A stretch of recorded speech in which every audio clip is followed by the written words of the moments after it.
Hello. How's it going? Well, this is amazing. Wow, this is incredible. Thank you. Is this- You mean the hug? The hug was okay. But Yeah, the hug. This is amazing. Thanks, I man. love it. Was this your garage? Yeah, well, we built it with this in mind. Oh, okay. I love it. Just like you were designed in mind as an actor. Sure. Yeah, Sure. Same exact thing. Sure.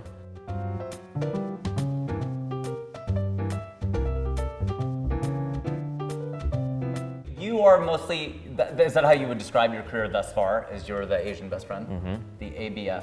The ABF, Asian Best Friend. Yeah, definitely. Do you like that role? I mean, I enjoy playing it, and Sure. it's very fun. And you're great at it. Thank you. Mm-hmm. Very fun, you know. I feel like I've cut my teeth doing that. What does that mean, cut your teeth? Where does that come from? I don't know. It's a weird phrase. I've trained. It's been trained. training. It's been Yeah. good training for me. I feel like I've learned a lot, gotten better at acting, learned how to navigate, you know, the industry. What's But- harder, is that navigating the industry or the actual craft? Oh, the navigating the industry. The craft is the fun part. Right. And like the 6 minutes you get to be on set is what we do it for, right? And like the rest is the painful, traumatic bullshit Yeah. that makes me want to quit. Is that true? Is it really that hard? Yeah. What's so hard about it? It looks hard, but why is it so hard? I think it's, in my experience, and I don't know if this is true for others, but like in my experience, I've just had to deal with a lot of like systemic racism and some like really shitty people. Like really Outside of that racism. Or there was a Venn diagram. There's a Venn diagram. There's a Venn diagram. There's like systemic racism, shitty producers, and then like, you know, they overlap and there's like interpersonal racism, you know. Right. That's really like they're great at being racist. And Yeah. They're terrible people. Yeah. Just like it's just tough. I mean, I think it's just full of a lot of ego and a lot of. I think the older guard of Hollywood is not particularly thrilled about the younger guard. That's more colorful and gayer and younger and doesn't really put up with the same bullshit. And I'm not one to kind of take shit lying down. No, you were not.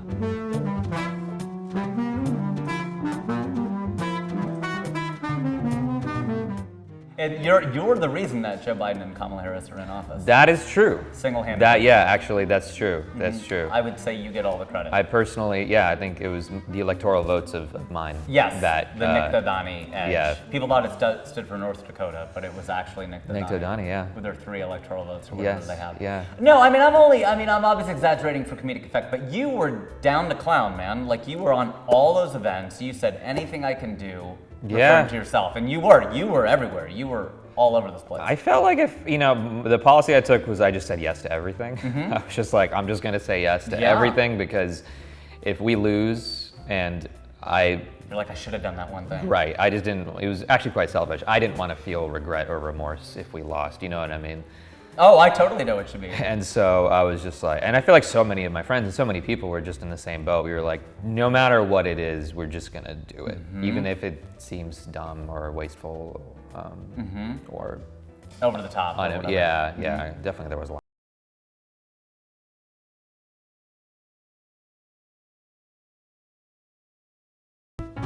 Are you fairly politically active other than just, was it more like to get 45 out of office or was it? Well, I've been fairly active in like every election since I was 18. And after each time I say I'm not gonna do it ever again, but it keeps happening. Why do you say that? Just because it's so tiring? It's so tiring and exhausting and I hate politics. Yeah. You know. Have you always it's hated just it? like, yeah, no, that's not true. I like studied politics in college and like I very much quit acting at one point to like be a full-time activist. You Cal-penned it. Yeah, but like more obnoxious. You were more obnoxious. Yeah, I was more obnoxious. Okay. Yeah, I was like. Let me put it just Completely dissing Cal. Yeah, No, like, Cal yeah. is lovely. He's No. right there. Oh hey. Let's go. And Melanie. I know.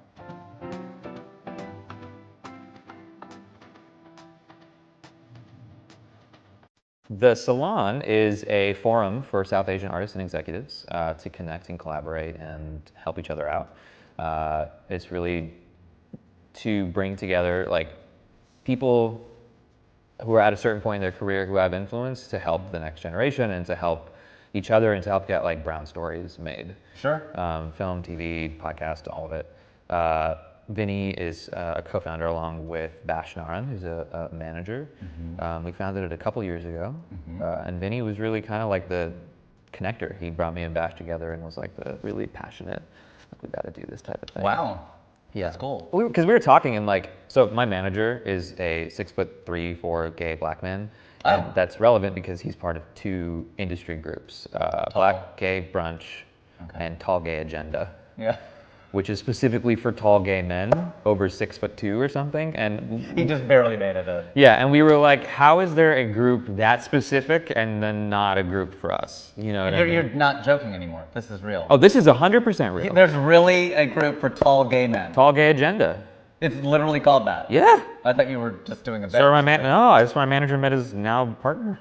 And his partner's also over 6'2". Very tall. Yeah. And you have to be 6'2"? Yeah. It's like 6'2" or 3. I don't remember the cutoff. Wow. But it's like more than 6 feet. Okay. Yeah.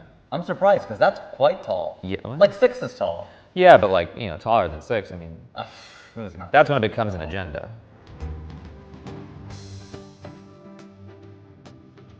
This has been tried on some level, Yeah, like for sure. Samas and South Yep. Asian happy hours. And how are those different and how is the salon different? I think, Well, like you're saying, it's for people at a certain point in their careers. Yeah. It really is to connect like the higher level executives and producers, and like the actors and writers with power and influence, and like really using that to advance the greater cause. And so it's also a big part of our mission when we first started was just to connect people, because we learned that like there are so many South Asian people at the levels that can influence That there the are. industry. There are, but we're so disconnected from one another Right. because we're often the only ones in the company or the production. And like we knew some, Bash knew some, Vinny knew some, I knew some, and then the goal was really just to bring everyone together. How many are there? That's a good question. I don't know, a couple hundred? Couple hundred people who are agents, managers, on the suit side or on the talent side or both? Both. Okay, combined. I would say, I mean, there's obviously like a lot more in terms of like if you include all the folks that are like up and coming and aspiring and like trying to break in as well. Sure. But they don't count. They count. I was trying to bait you. Yeah, I know, I could tell, they count. They're the future, and that's like the whole point we're doing this is so that like it's easier for them, because like Right. all the bullshit that we had to deal with, we do not want other people to deal with that. Like that's really kind of the ethos. Yeah. It's like you get to a certain point and you just gotta clean house a little bit. You know? Yeah, no, I mean, fraternization is really important. And I mean Yeah. that seriously. Like, No, it that's is. one thing I realized in my job before acting was, whoa, these people know each other. They're in each other's lives. They're at the country club. They're playing golf. Their kids go to school. They're at the soccer matches together. Oh, that's white folks. They do this really well. They go do to it really church well. together They and do it really well. all of that stuff. Yeah. I don't know. Do Indians, is there something in us, biologically, socially, whatever it is, that we don't do it as well? Or do you think we do it well, we just haven't been given the opportunity? Well, I just think like the America of it all like forced us to have this idea of like scarcity, like there's only one seat at the table and we all have to compete for it. And then I think that like fostered this competition, Sure. which I don't think is anything about us. It's more about like, white Numbers. supremacy. Well, yeah, it's just about like white people. It's that insidious. Yeah, I think so. Okay. I think so. It's conscious? For some people, yeah. In the middle of that Venn diagram. Yeah. I'm serious. No, but I think we're moving away from that and going towards more of like a plentiful mindset. Mentality, an Yeah, abundance mentality. abundance. Yeah, it's like there can be multiple seats at the table, build our own table type attitude. What do you you bring know. to the table?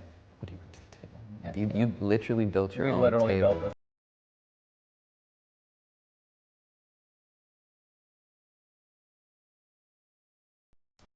What's the South Asian project that you hope, like what's the next step? Like all these things are happening. Where do you think this is going in terms of, I mean, what would be the ultimate thing where you go, wow, South Asians in Hollywood, dude, we've arrived. Is it somebody's individual accomplishment or is it something where you go, well, let me just let you talk. Well, I think it's definitely I think like the most ideal version of that future is where there are so many different types of South Asian projects, whether that's projects that are like about being South Asian, or if it's a sci-fi show that just has a lot of South Asians, right? Both, I think, Sure. And TV and film. I think like in the near term, I think what we really need is that breakout show and that breakout film that is made by South Asian people, starring South Asian people, that kind of penetrates through the noise and like can appeal to the mainstream. Like, where's our Crazy Rich Asians type thing? Right. And everyone keeps saying that, but like it's true. Where is that movie? And like, Have they tried to make something like that? No, I mean, there's so many incredible Desi writers who have projects in development across the board, and like in the past year, I think we've also seen a giant uptick Sure. in the amount of projects that are in development. The real test is going to be if those projects ever get made. Correct. If they actually get pushed across the finish line, get the financing and the funding that they need to do it right, and then after that, the financing and funding to actually market it. And like, there's so many steps that have to happen before I'm like convinced the industry has actually changed. Sure. But Right. but I think we're moving in that direction. I have no idea whose project that's going to be. I don't care. I'm just excited for it to happen. Like, What's the closest we've gotten, or where do you go? Wow, that was something in the timeline of South Asians in Hollywood. yeah. Well, I mean, think Riz being nominated for Best Riz, Actor. Riz. I mean, there's like the handful of like our superstars who are really just like, I mean, Riz, Mindy. Dev, Mindy, Aziz. Just so many incredible people that we've almost gotten there, and what they have done is like broke down so many of the barriers and doors, both like literally within the industry, but also just like culturally, Sure. to like make being Indian cool. You know Yeah. what I mean? Yeah. And like, that was not a thing before. no, definitely not. Yeah. We definitely were suffering from a lot of bullshit stereotypes. From people knowing who we really were. Damn. No, but what I mean by that is I think everybody feels uncool on the inside. That's not just an Indian thing. But beyond that, there's the depiction of us as dorks and nerds Right, and exactly. asexual Yeah. beings. Right. Yeah, I don't know. I'm excited to see I'm excited to see what comes out of the community in the next few years. Yeah, I think it's a great time to be here. I mean, just this moment is incredible. Yeah. I think that's really, really awesome.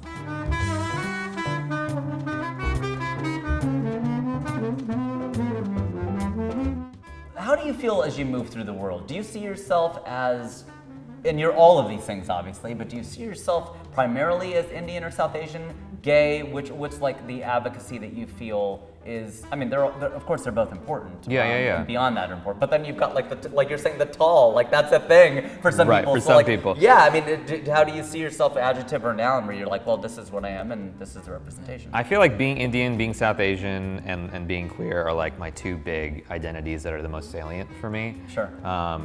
And the intersection of that also exists, but then there's also like the separate pieces of that. I think like growing up in Arizona, like white Arizona, I just had a lot of internalized racism. And so for I think my earlier 20s and like late teens, I was much more comfortable like leaning into the queer identity because it was right when being gay was cool, Sure. Yeah. Right. Thank God. Yeah. And then as I got older and was like really kind of working through some of that bullshit, the internalized, racism that a lot of us have, was really able to just like finally like find the pride and love for being Indian. And in the last few years, I think like there's been a shift, not away from Indian, but in addition to Indian, there's South Asian, right? Which I think. How do you feel about that? I love it.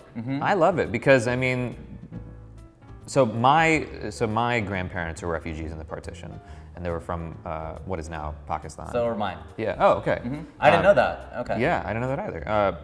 And so like our identity is I'm Sindhi. It's multifaceted. Like it's to separate it all just feels unnecessarily divisive. Quite literally. Literally, yeah, like truly. And so it's like I love that South Asian exists as a term. How do you feel about it?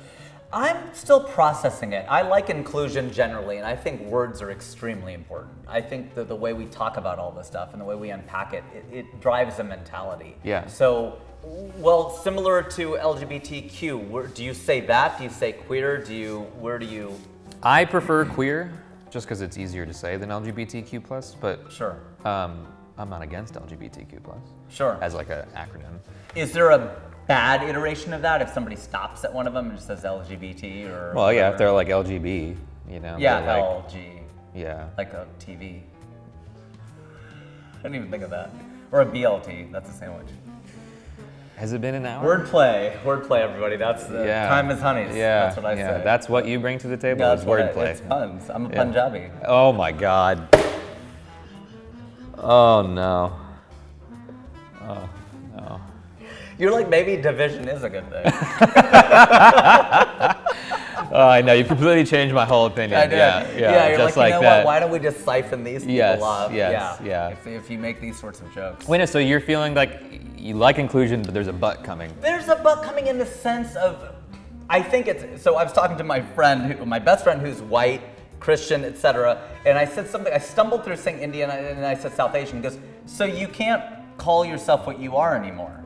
And I go, yeah, it bumps some people. He goes, no, but you are Indian. Yeah. And I go, yeah. And he goes, well, but why'd you say yeah like that? He goes, you are. And I go, I know. And he goes, well, then why the and so I think I'm still working through the whole, when do we use that term? Yeah, it's the context. It's the context. Right? I mean, we're talking about yourself and your culture and like, yeah, I'm Indian, I'm Sindhi, you know, Right. I speak Hindi, like that whole thing. But if you're talking about, I think, like the community, Sure. Or the diaspora, you know, I think South Asian is a term. It's more inclusive. It's more inclusive, unless you really are specifically talking about Indians, like you know what I mean, which is okay. Yeah, and I think some people are all. There's this thing of where there was some group, and they called themselves South Asian, but it was all Indian Hindus. And then I think somebody was bumped, going, well. No, that was the Salon. So the Salon, yeah, no, that was actually something that we really. It was a giant, frankly. Where for our inaugural mentorship program, which was, you know, ostensibly for all South Asians, all of our mentors were Indians, and mostly North Indian. And we got called in, had some incredible conversations with some Pakistani members of the community, and we really were like, wow, we just messed up. And then so we made a really, really, really big point for when we were finding our mentees and additional mentors to make sure that we really truly hit other parts of the subcontinent. So Pakistani representation, Sri Lankan representation, Bangladeshi representation, Guyanese representation, you know what I mean? Like we really wanted to hit as much as we could, and we did. I think it is absolutely a thing in the Indian community where we think we are the only. I mean, listen, we are the largest part of South Asia, and so I think it makes sense that like our tendency is to be like, yeah, well, Indian is the default, like. Right. But that's obviously harmful. Yeah, no, of course it is. Yeah. Of course it is.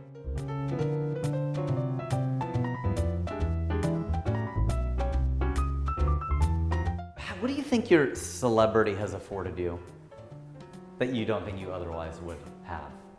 Better clothes. You are a good dresser. Thank you. You take a lot of pride in that? Yeah, sure. Like you care what you look like. Oh, absolutely. Yeah, that shows. You have a lot of style, whether on IG or IRL. Yeah, I feel like, you know, it's how you express yourself. It's how you move through the world. Yes. It allows you to take up space without saying words. Yes. You know, demonstrate that, you know, you are who you are. You can express so much. That's why when you said I liked your outfit, or whatever you said when you walked in, that meant a lot to me. I was like, oh yeah, it's a good suit. It fits well. Thank you. I had it made in New Delhi. Oh good. I feel like a lot of straight men just don't care about tailoring.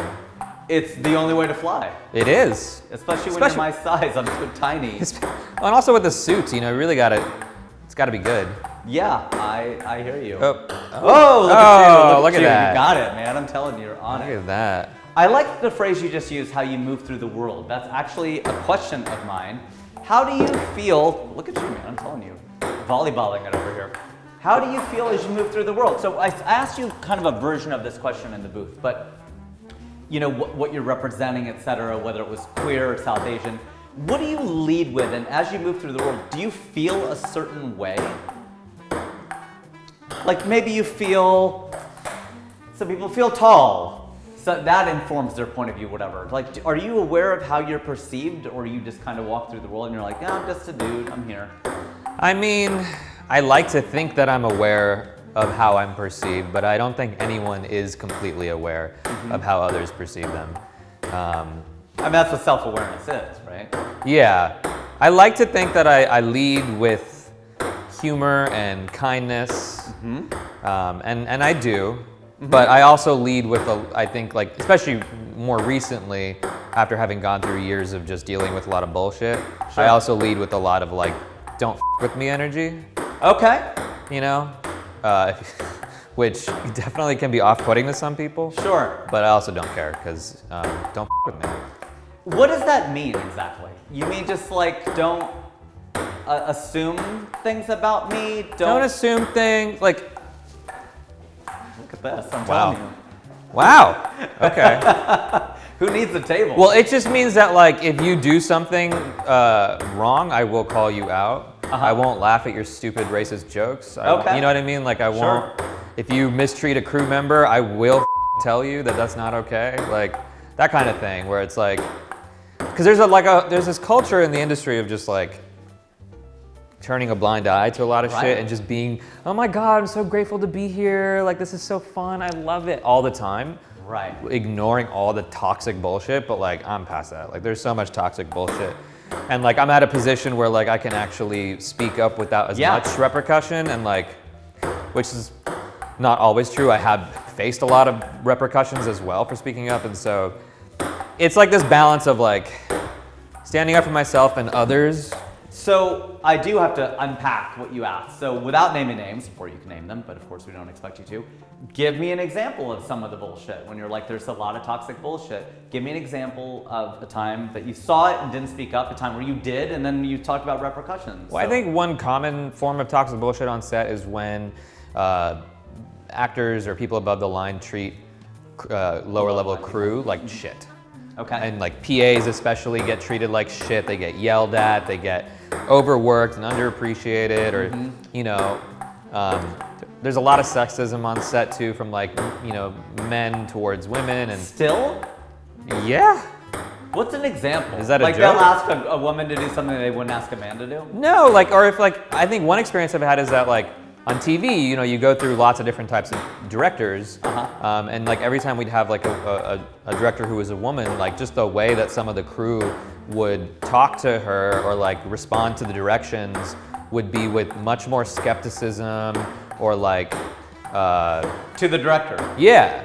Whereas like if a male director gave the same exact direction, you know, that was a little more experimental or out of left field, it would be met with like, ooh, that's a great idea. Whereas he's a genius. Right. Whereas a female director doing it would be met with like, is that really feasible? Is that a good idea? Here's another idea for you. And it's like, no, she's a director. Like, you gotta give her the what she asked for. Is literally your job.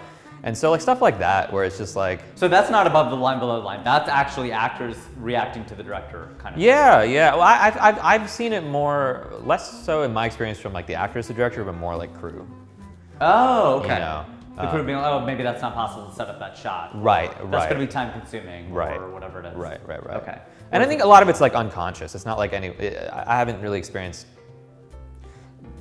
I haven't experienced, like very explicit, like horrible. I haven't witnessed very explicit, horrible misogyny. But then again, I'm also not a woman, so I'm sure there is a lot of that happening as well.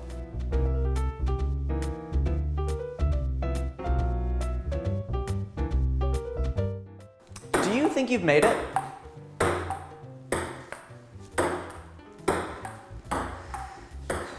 Let the ping pong ball do the talking, Nick. Do you think you've made it? Yes and no. Okay. What does that even mean? What does that question mean? What does it mean to you? What does it mean to you? Oh, because I'm the one asking it? You're the one answering it. Okay, I'll unpack it. So the first question would be, well, let's do more of a journey kind of thing here. So when did you first realize you could do this for a job? Not the first time you ever got on stage and all that stuff, but when you're like, look, I could actually make a career of this. I'm going to go for it. Like, I'm doing this.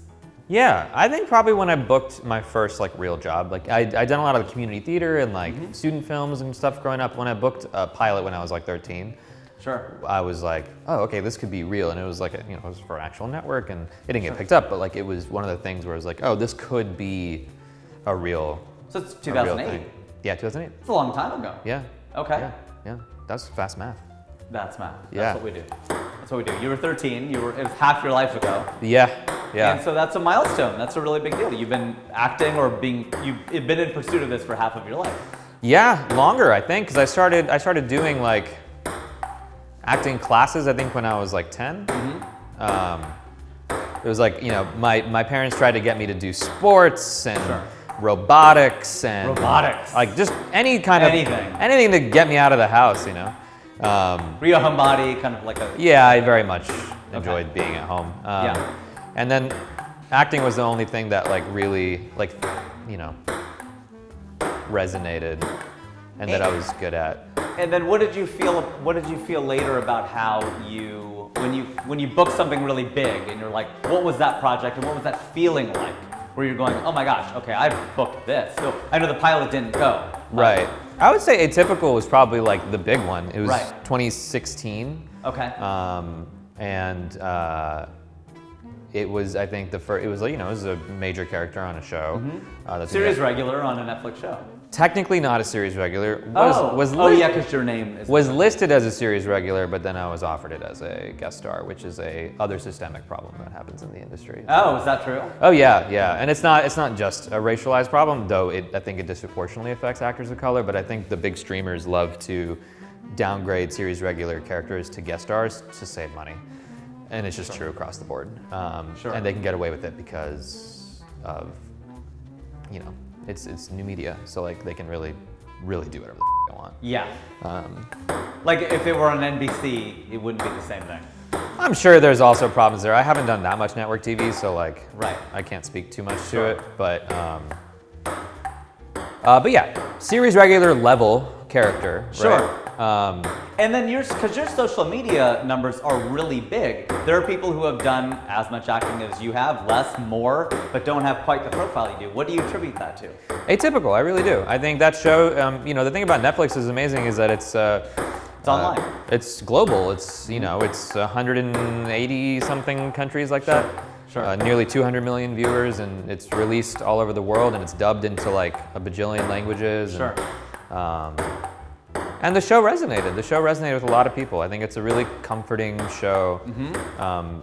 For a lot of people, it's so sweet, it's funny, it's heartwarming, it's all those things. The cast is awesome. Yeah. You know, celebrates the autism community. Sure. Which resonated with a lot of folks, and yeah. So I think that's really what I can attribute that to. I want to play characters that are like more three-dimensional, that have real stories, real arcs, that are flawed, that can straddle comedy and drama. Look at you. Improv. And that aren't in the service of white stories. That to me is a big thing. Like I'm just really kind of tired of being the Asian best friend? Being the Asian best friend and like, listen, I very much enjoy playing those characters, and it's been really, really, really fun. Sure. But like, I want to do more. Sure. Because you can give more. There are more stories to tell. There's so many more stories to tell, and I think I can do it just from like a creative standpoint. But no, I'm very grateful, and like, I know how lucky I am to have made it, how far I've made it. But there's a lot to go, not just for the community, but in your own personal journey. Totally. And all those things. Totally. I get that.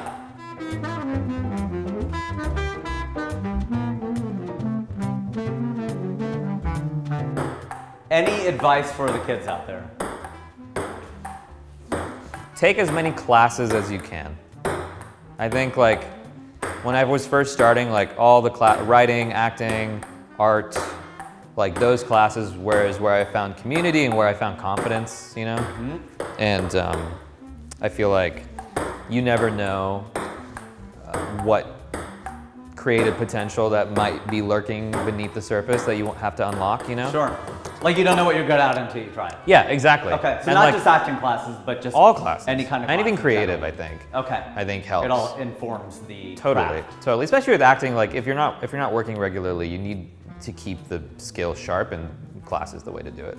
And as far as the bullshit part of it, Yeah. so that's the craft. You said the even harder part was the bullshit. Yeah. What's the advice you give people? Have a therapist. Yeah, okay, that's actionable. Surround yourself with like-minded people, and I mean like in terms of your team and also your friends that you keep, and just be really honest with yourself and those around you about what you need and what you will not tolerate.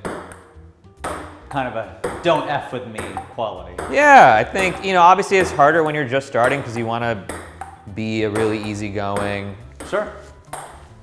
type, but I think It's hard to there's a way to do that while also being, caring for yourself and like respecting yourself. They say you're an average of the 5 people with whom you spend the most time. Yeah, surround yourself with good people. That's what's up. Yeah. Nik Dodani, everybody. Nik Dodani, killing it on that table. Thank and you for this having me, table. Rajiv. So fun, This man. is so fun. Bring it in for the real thing. Oh my gosh, you are the best. You are so fantastic.